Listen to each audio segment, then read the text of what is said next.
بسم اللہ الرحمن الرحیم۔ صحیح بخاری حدیث نمبر 127۔ حضرت علی رضی اللہ عنہ کا ارشاد ہے کہ لوگوں سے وہ باتیں کرو جنہیں وہ پہچانتے ہوں۔ کیا تمہیں یہ پسند ہے کہ لوگ اللہ اور اس کے رسول کو جھٹلا دیں؟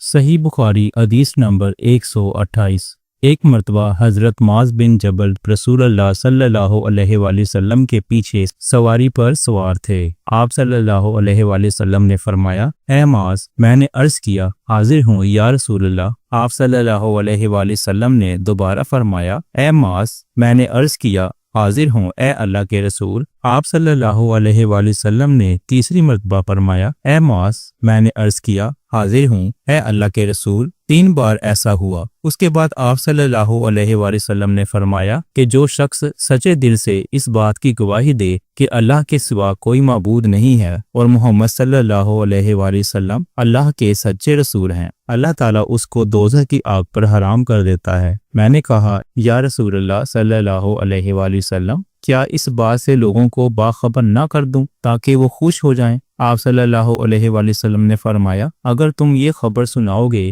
تو لوگ اس پر بھروسہ کر بیٹھیں گے اور عمل چھوڑ دیں گے۔ حضرت معاذ رضی اللہ عنہ نے انتقال کے وقت یہ حدیث اس خیال سے بیان فرما دی کہ کہیں حدیث رسول چھپانے کے گناہ پر ان سے آخرت میں مواخذہ نہ ہو۔